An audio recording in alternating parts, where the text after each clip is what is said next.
शंका। क्या उपदेशी भगत कमीशन अर्थात दलाली से संबंधित काम कर सकता है तथा भगत को कमीशन लेना चाहिए या नहीं? परम पूज्य सतगुरु रामपाल जी भगवान ने बताया कि भक्ति मार्ग में हक हलाल की कमाई का बहुत बड़ा महत्व है। किसी की आत्मा दुखाकर या धोखा देकर कमाया गया पैसा भक्ति मार्ग में जहर के समान है। एक सत्संग में पूज्य गुरुदेव जी ने बताया कि जिसके घर में अनैतिक तरीके से की गई कमाई का पैसा आता है तो उस व्यक्ति ने अपने परिवार के सदस्यों को जहर खिलाने की आवश्यकता नहीं पड़ेगी, अर्थात वह अनैतिक कमाई ही जहर का काम करेगी। जैसे दलाली का पैसा, रिश्वत का पैसा, मिलावट का पैसा, नशे का कारोबार, मांसाहार व वेश्यावृत्ति का कारोबार तथा मुफ्त का सरकारी राशन।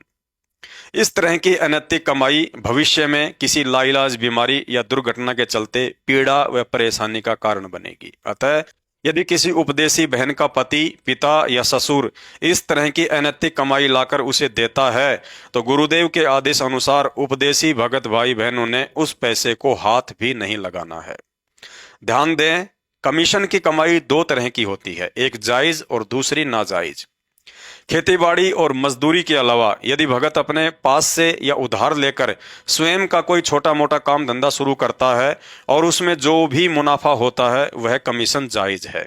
दूसरा, यदि आप स्वयं की जेब से पैसा ना लगाकर दो पार्टियों के बीच एक एजेंट बनकर पैसा कमाते हैं तो वह कमीशन नाजायज है।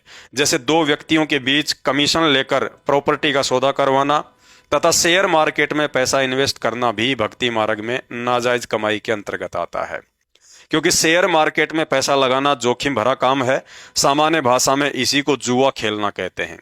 यदि पैसा डूब गया तो दुख और चिंता में भक्ति बर्बाद होगी, और यदि जीत गया तो आगे से आगे उस हराम की कमाई के चलते काल आपको कुकर्म करने के लिए प्रेरित करता रहेगा।